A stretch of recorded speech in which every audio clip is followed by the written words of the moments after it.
जीवन के चालू रखें।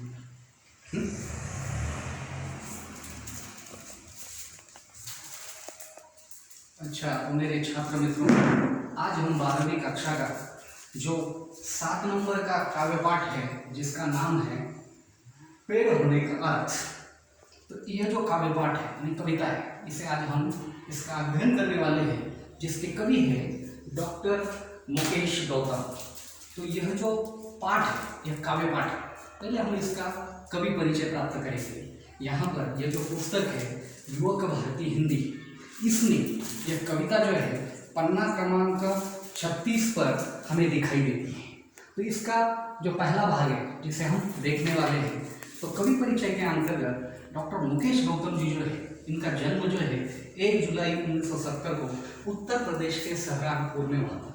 और ये कवि ऐसे हैं कि आधुनिक काल में आधुनिक कवि के रूप में इनकी विशेष पहचान है। और ये कवि इन्होंने जो अपना भाव है, अपने विचार है, वह सहज सीधी सरल शैली में हमारे सामने रखे हैं। और वर्तमान मनुष्य की जो समस्याएं हैं, जिनके पीछे कारण ये है कि इन्होंने प्रकृति के साथ जो घोर मजाक किया है, इसका वर्णन भी इनके काव्य में उभर कर आता है। ये एक हास्यव्यंग्य कवि भी है। अब ये जो कवि है कि इनकी जो कृतियाँ है, देखिए यहाँ पर जो पहला जो था यानी कवि परिचय हमने यहाँ पर तैयार करेंगे। अब दूसरा है यहाँ पर प्रमुख कृतियाँ यानी उनकी जो काव्य रचनाएं हैं। तो काव्य रचनाओं के अंतर्गत यहाँ जो है कि अपनों के बीच, सतह और शिखर, सच्चाइयों के रूबरू, वृक्षों के हक में, लगातार कविता, प्रेम समर्थक है पेड़, इसकी क्या जरूरत थी, ये उनके क्या है कविता संग्रह है। अब ये जो कवि है, यह इन्होंने जो कविता लिखी है उसकी विधा जो है, विधा यानी प्रकार यानी काव्य का या साहित्य का जो क्षेत्र है, इसमें गद्य पद्य जो है, यह इनकी जो विधा यानी जो प्रकार होते हैं उसे विधा कहा जाता है। तो यह कविता के क्षेत्र में नई कविता है। तो नई कविता की विशेषता, नई कविता क्या है और नई कविता ये विधा परिचय इसमें दिया है। देखिए पुस्तक में भी है यहाँ पर। तो यहाँ विधा परिचय के अंतर्गत कहा गया कि प्रस्तुत काव्य नई कविता की अभिव्यक्ति है।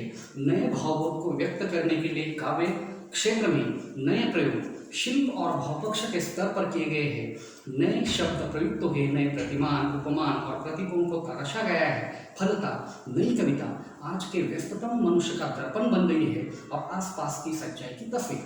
तो यहाँ पर बात यह है कि ये जो काव्य पाठ है, इसमें हमने कवि परिचय भी देखा है। और इस काव्य पाठ में जो शीर्षक है इसका यानी पेड़ होने का अर्थ, तो कवि पेड़ मनुष्य के जीवन में कितना महत्वपूर्ण है और वह प्रकृति का क्या है यानी एक विशेष भाग है। और यह प्रकृति का विशेष भाग है, मानो एक स्पंदन है, और मनुष्य जो है उस स्पंदन का पोषक तत्व है। पेड़ मनुष्य के लिए एक शिक्षक की भांति, अध्यापक की भांति मार्गदर्शन करता है। उसमें सेवा प्रवृत्ति है। भारतीय संस्कृति को में जो बातें कही गई है वो भी उसमें दिखाई देती है।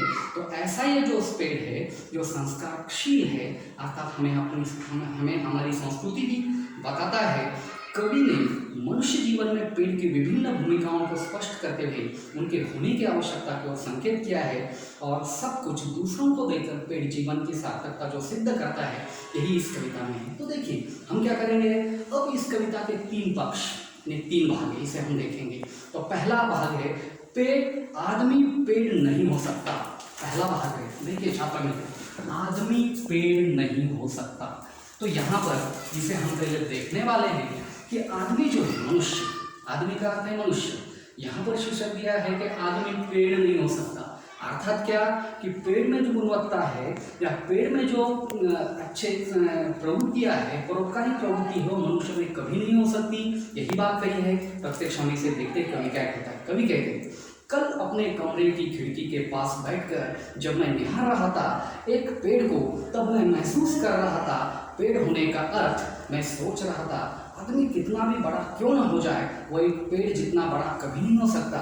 या यूं कहूँ कि आदमी सिर्फ आदमी है, वो पेड़ नहीं हो सकता। देखिए कवि कहता है कि मैं अपने घर में खिड़की के पास जब बैठा था, देखा एक पेड़ को, तो जब मैंने निहारा, उसे देखा, तो मैंने महसूस किया, मुझे पता चला कि आदमी शायद कितना भी बड़ा हो जाए, लेकिन वो पेड़ जितना कभी बड़ा नहीं हो सकता। तो इसलिए कवि कहते हैं कि पेड़ में जो प्रवृत्ति परोपकार की है, देने की प्रवृत्ति है, वह आदमी में कभी नहीं हो सकती। इसलिए आदमी सिर्फ आदमी होता है, वो मनुष्य तक सीमित रहता है, वो पेड़ नहीं होता।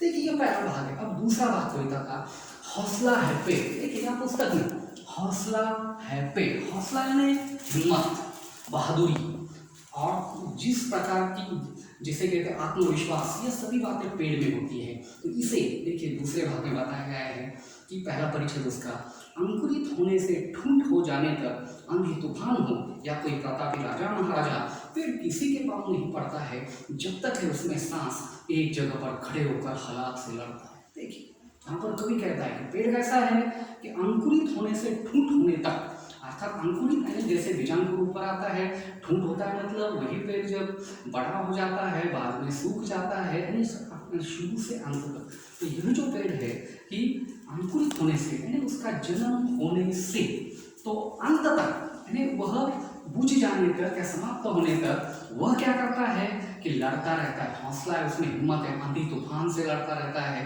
कोई राजा महाराजा कितना भी व्यक्ति बड़ा सामने आ जाए उसके सामने कभी झुकता नहीं है। जब तक उसमें सांस है, श्वास है, तब तक वह लड़ता ही रहता है। इसीलिए वह हालात से लड़ता है, उसे वैसे मनुष्य ने भी करना चाहिए। आगे है, जहाँ भी खड़ा हो, सड़क, झील या कोई पहाड़, भेड़िया, बाघ, शेर की दहाड़, पेड़ किसी से नहीं डरता है, हत्या या आत्महत्या नहीं करता है। नहीं, जहाँ भी वो खड़ा होता है, चाहे कोई भी हो, यानी सड़क हो, झील, कोई पहाड़, यानी सड़क का मतलब कोई रास्ता, झील यानी कोई नहर, कोई बड़ा पर्वत, पहाड़, या कहीं पर भी वो हो, वह कभी निराश नहीं होता है, लड़ता रहता है। वह हत्या यानी किसी को मारता नहीं, आत्महत्या यानी खुद का आत्मदहन नहीं करता। वह क्या करता है, थके राहगीर को देकर छाँव और ठंडी हवा, राह में गिरा देता है फूल और कहता है इशारा उसे आगे बढ़ने का, पेड़ करता है सभी का स्वागत, देता है सभी को विदाई। तो यहाँ पर क्या करता है, बल्कि वह जो थका हारा कोई राही मुसाफिर है, वह अगर पेड़ के नीचे बैठता है तो वो क्या करता है, यानी ये पेड़ कि उस राहगीर को, मुसाफिर को बैठने के लिए अपने नीचे यानी आज्ञा मानो देता है। जैसे कि वो जब बैठता है तो उस समय उसे ठंडी छांव, परछाई देता है, उत्साहवर्धक वातावरण देता है। और थका हारा राही जब उठ खड़ा होकर जब आगे चलता है तो उसका नाम वो स्वागत करता है आगे का रास्ता तय करने के लिए। आगे गांव के रास्ते का वो पेड़ आज भी मुस्कुरा रहा है, हालांकि वो सीधा नहीं टेढ़ा पड़ा है। सच तो यह है कि रात भर तूफान से लड़ा है, खुद घायल है वो पेड़, लेकिन क्या देखा नहीं तुमने, उस पर अब भी सुरक्षित चहचहाते हुए चिड़िया के बच्चों का घोंसला है। जी हाँ, सच तो यह है कि पेड़ बहुत बड़ा हौसला है। कवि कहता है कि पेड़ हमेशा मुस्कुराता रहता है। और वह कैसा है कि कवि कहता है कि रास्ते के किनारे पर पेड़ टेढ़ा दिखाई देता है, आड़ा तिरछा। क्यों? क्योंकि वह हालात से, परिस्थिति से लड़ता रहा है, आंधी तूफान से लड़ता रहा है, लेकिन उसके ऊपर जो चिड़ियों का घोंसला है, घोंसला यानी जहाँ पर चिड़ियों के बच्चे होते हैं, उन्हें कोई आंच यानी कोई मुसीबत उन्होंने नहीं आने दी है। और वह चहचहाती चिड़ियों के घोंसले को सुरक्षित रखता है, मतलब दूसरों पर की रक्षा करता है और खुद हालात से लड़ता है। यह बहुत बड़ा हौसला पेड़ में है। देखिए इस कविता का तीसरा भाग जो है कि दाता है पेड़। इस कविता का तीसरा भाग अंतिम, दाता है पेड़। तो पेड़ यह देने वाला भी है, दानी प्रवृत्ति उसमें भी है। देखिए जैसे जड़, तना, शाखा, पत्ती, पुष्प, फूल और बीज हमारे लिए ही तो है पेड़ की हर एक चीज। कवि कहता है कि यहाँ पर कि जो भी पेड़ के पास है हर एक चीज ऐसी है कि जिसका इस्तेमाल, उपयोग मनुष्य के लिए होता है। चाहे जड़ यानी पेड़ का मूल हो, तना यानी मूल से ऊपर का भाग, बाद में शाखा यानी डालियाँ, पत्ती, पत्ते, पुष्प, फूल, बीज, इन सब हमारे लिए उपयोगी है ये सब। और इसीलिए किसी ने उसे पूजा, किसी ने उन पर कुल्हाड़ी चलाई, पर कोई बताए क्या पेड़ ने एक बूंद भी आंसू गिराए।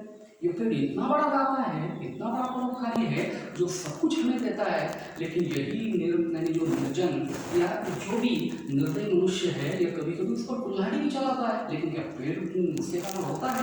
क्या कभी आंसू गिराता है, पछतावा व्यक्त करता है? नहीं, वो आगे चलता है।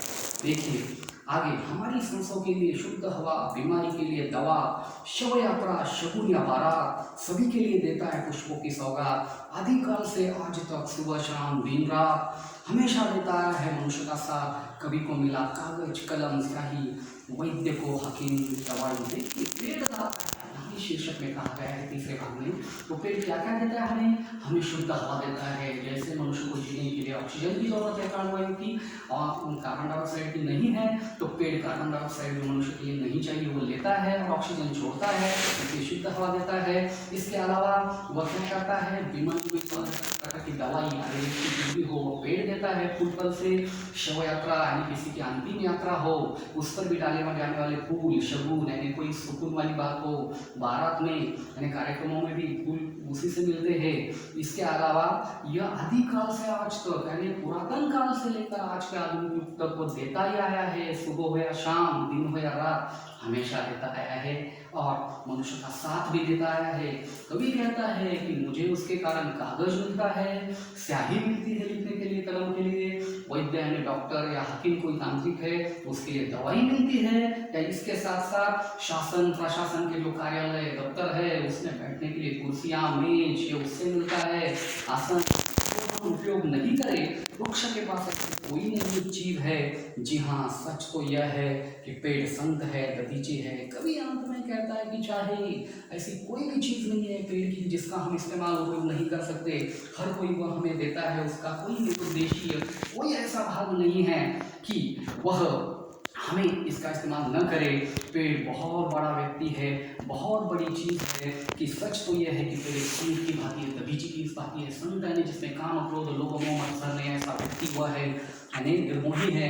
और दधीची यानी एक ऐसा ऋषि है कि जिन्होंने वृत्रासुर को मारने के लिए जिस शस्त्र की जरूरत थी, वज्र की, इंद्र के लिए चाहिए था, उन्होंने अपने आप को जलाकर उस हड्डियाँ दी अपनी। यह बहुत बड़ा त्याग था। वैसा ही पेड़ है। देखो बच्चों, हमने ये कविता भी देखी है। अब इस कविता के नीचे जो स्वाध्याय वगैरह दिए गए हैं पन्ना क्रमांक 39 पर, यहाँ पर यह स्वाध्याय दिए गए हैं। तो पन्ना क्रमांक 39 पर यहाँ पर पहला जो है पेड़ का बुलंद हौसला सूचित करने वाली दो पंक्तियाँ। तो देखिए, पहला जो भाग हमने देखा है कि हौसला है पेड़, उसमें पंक्तियाँ आई है कि पेड़ का हौसला सूचित करने वाली पंक्तियाँ, जैसी पहली पंक्ति भेड़िया बाघ शेर की दहाड़, पेड़ किसी से नहीं डरता है, पेड़ रात भर तूफान से लड़ा है। ये दो पंक्तियाँ यानी दो उसके कारण है। उसी प्रकार पंक्ति नीचे दी गई है कि पेड़ इन रूपों में गाता है। आकलन में स्वाध्याय में प्रश्न क्रमांक 1 में के बाद एक आ है कि पेड़ इन रूपों में गाता है। कौन से? कवि या कागज देने वाला है, प्रशासन को कुर्सी देने वाला है, वैद्य को दवाई देने वाला है, फल फूल देने वाला है। तो देखिए दोस्तों, यह हमने कविता के ऊपर यह स्वाध्याय है, यह हम देख रहे हैं। और इसमें अभिव्यक्ति पक्ष भी है कि जैसे स्वमत अभिव्यक्ति कहा जाता है, अभिव्यक्ति कहा जाता है, पेड़ मनुष्य का परम हितैषी है। इस विषय पर अपना मंतव्य लिखिए। हर एक के विचार अलग हो सकते हैं, आप उसके बारे में लिख सकते हैं। जो 2 अंक के लिए होता है आ है भारतीय संस्कृति में पेड़ का महत्व, यानी पेड़ क्या क्या देता है, पेड़ का महत्व क्या है, वह लिखना है। देखो, आज का यह जो हीरो यानी जो भी क्लासिका है बच्चों, तो हमने इसमें पेड़ होने का अर्थ, ये जो कविता है डॉक्टर मुकेश गौतम की, इसका भावार्थ अभी देखा है। तो भावार्थ जो हमने देखा है, अगली तासिका में हम इसके नीचे जो व्याकरण का भाग दिया है, अलंकार और शब्द निगम, इसे हम देखने वाले हैं। तो अभी अगर आपको कोई किसी समस्या या किसी प्रकार का यानी जिस प्रकार की बाधा या समस्या हो, आप अपने पास जो भी PDF में पुस्तक होगी या आपने पुस्तक ली होगी उसमें उस कविता को देखिए, इस वीडियो को बार बार देखिए, आपको समझ में आ जाएगा। इसके नीचे दी हुई जो कृतियाँ हैं उसे आप अपनी नोटबुक में कापी में छुड़ाइए।